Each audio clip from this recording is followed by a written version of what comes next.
You gotta work with the willing. Polygyny within our family, polygyny within Team OPR works because we're all willing to do the work. And if the wives aren't willing to work, if the husband is not willing to work, then we would have to go, is this going to be successful? Warning, viewer discretion is advised. The content, views, and educational material you are about to experience could challenge your belief, trigger strong emotions, and frankly, piss you off. This isn't for everyone. If you're not ready to confront new ideas, or if your feelings bruise easily, this might be the time to click away. Expect to be challenged, to think, and you might even want to scream at the screen. Proceed with caution, and remember, you chose to be here.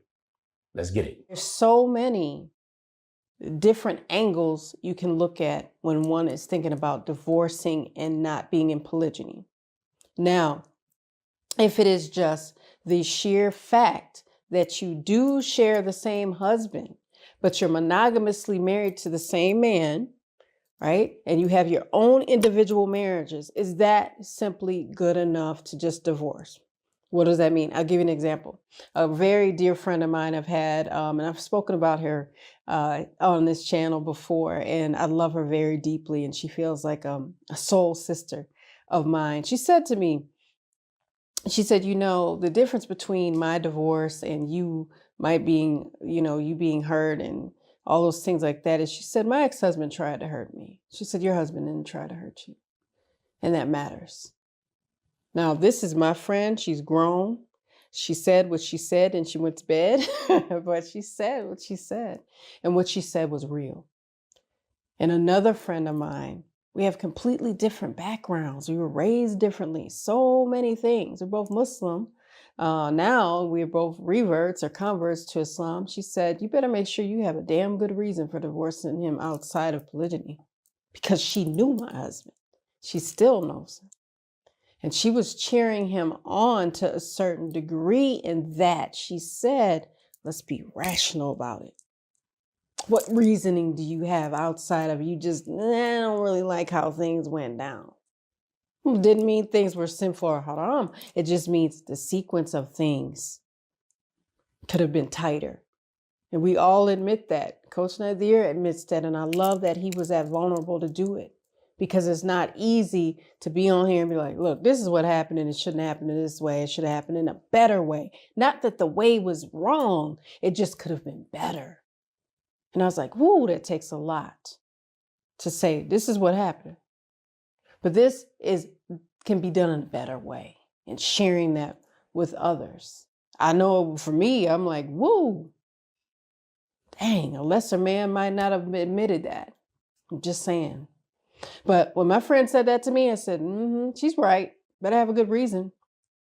Better have a good reason other than my ego might be hurt. I might have hurt feelings. I might need to have my own hard conversation and decide I want to give myself permission to trust again, to have a healthy relationship, although this has happened. I get to do that. But what I also had the option to do was say, no, this is not for me. I don't want to do this. But I had to have a specific, strong reason behind it, not just because within that time, within that window of time, I felt hurt. You don't forget it, but I didn't want it to run me. I didn't want it to run me in that. I didn't want it to run me away from a man that I didn't have to divorce, from a marriage that I did not have to leave. Now, some have to leave. Some are dealing with insurmountable trials. They're dealing with abandonment, true abandonment, where their husband is gone and they have not talked to him, don't know where he went, don't know what direction. He's not checking on them. So many, or he's putting his hands on them. And just feeling like getting up one day and got anger issues and just starts throwing hammers and punching or slapping or anything like that. I mean, we've discussed this. This happens. So we don't act like it's not happening. It does happen. But divorcing someone is a very, very intimate decision to make.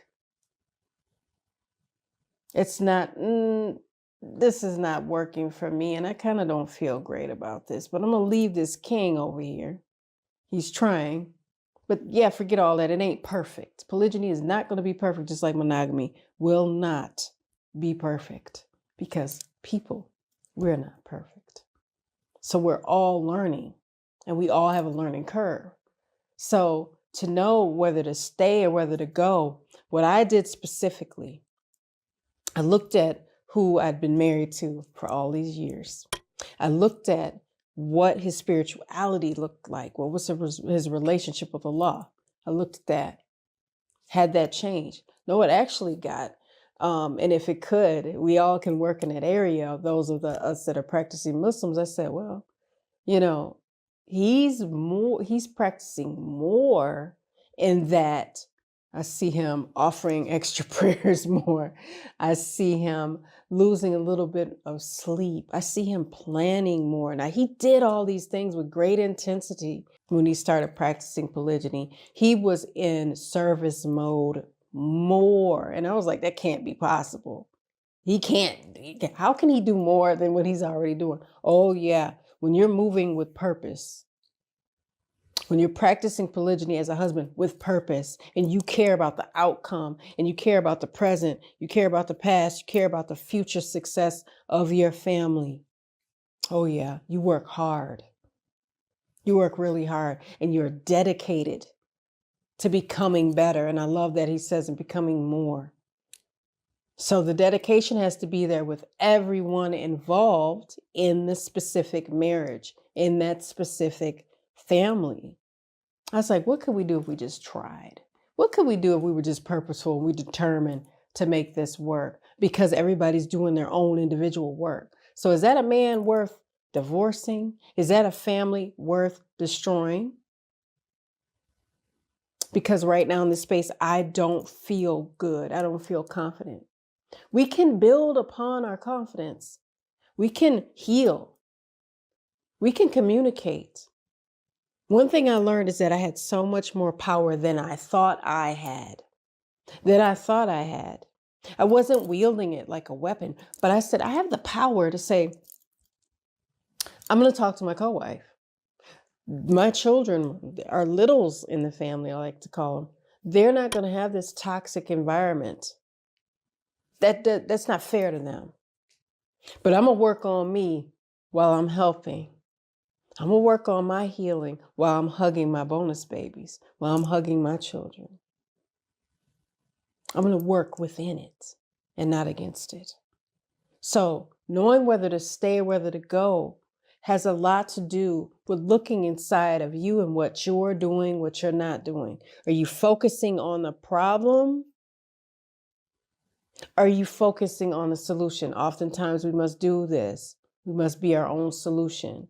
And of course, we got to work with the willing. You got to work with the willing. Polygyny within our family, polygyny within Team OPR works because we're all willing to do the work. And if the wives aren't willing to work, if the husband is not willing to work, then we would have to go, is this going to be successful? Now, with that being said, I want to make sure that I invite all of you to check out our Polygamy Masterclass at polygamymasterclass.com. And for those of you that are in polygyny, maybe thinking about polygyny, or you're new to polygyny, right? Check out, make sure you pick up our Polygamy Roadmap at polygamyroadmap.com and follow us on our social medias. So on YouTube and Facebook, we're Outstanding Personal Relationships, and on IG, we're Outstanding Relationships. So make sure you go over there and comment, like, subscribe, share this video, because sharing is caring. You never know who's going to need some nuggets or some truth or some best practices for best results. So send them on over to our YouTube channel. And I invite everybody to watch all our videos. Don't just watch mine. Don't just watch Coach Nazir's. Don't just watch Coach Nyla's. Well, especially if you're a wife, watch both our videos, because you're going to get some really great advice, some awesome information. I watch our videos. She watches our videos, my co-wife, Coach Nyla. And we want to make sure we do that because we're learning and we're listening to each other's experiences. And sometimes when you do that, you can go, okay, this is the human quality.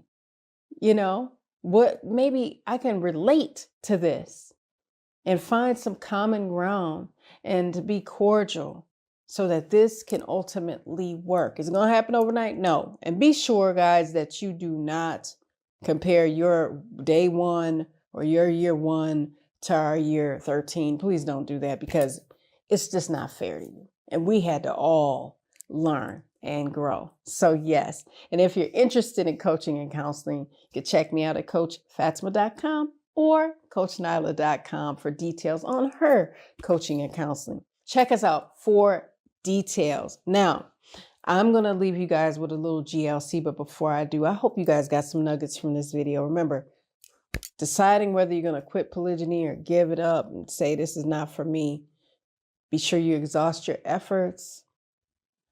Have those hard conversations that don't have to be hostile. Weigh it out in a way that you're not creating some type of bias. You know, let's listen as much as we want to ask and find out different details. Listen to a different side that's not just your own. It definitely helped me. So with that being said, make sure you guys are growing intentionally, loving fearlessly, and connecting on a higher level every single day. I'm Coach Fatimah. I'll see you guys in the next one. Assalamu alaikum. Peace.